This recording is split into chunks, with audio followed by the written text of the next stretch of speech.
Criminality is turning life into a nightmare for some residents of the FCT who are becoming victims of the new trend of car break-ins in the nation's capital. In this report, Kabir Lowell speaks to some experts on how this menace can be curbed. The report. Car break-in, an illegal forced entry into a vehicle, typically to steal something, has been on a steady rise in the FCT.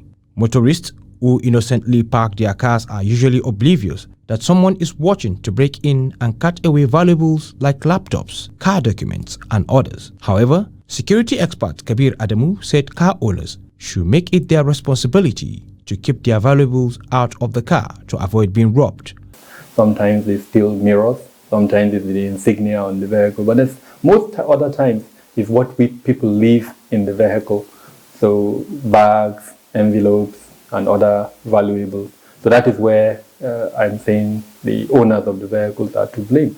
But more importantly, the security agencies whose responsibility it is to protect those assets, I think, take more of the blame.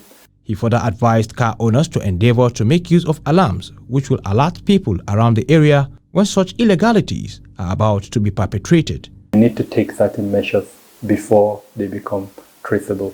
So as an example, when you have an asset, depending on the make of the asset, almost all of them, first they have this double authentication option.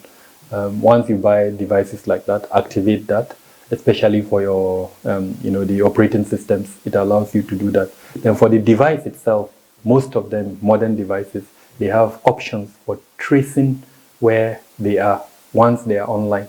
Residents of the Federal Capital Territory said they are dismayed how their valuables have been carted away by hoodlums, adding that security operatives should complement the effort of the car owners by safeguarding cars in public spaces.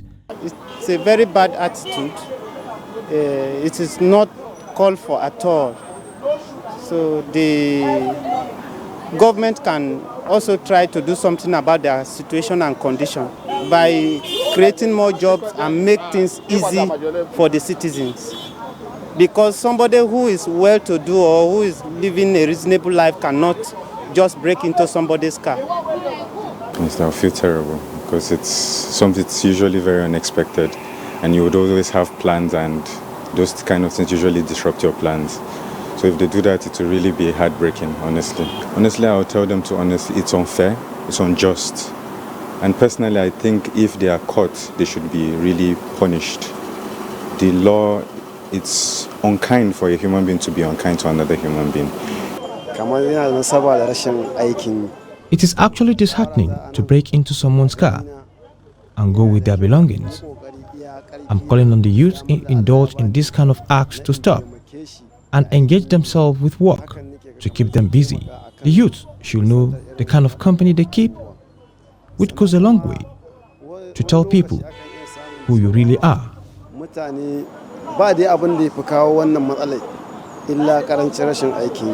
Some said parking in unsecured parks can also be one of the factors which make car owners fall victims. They, however, called on government to make it mandatory for those involved in this cruel act to be made to face the full wrath of the law. Kabir Lowell, Trust TV News, Abuja.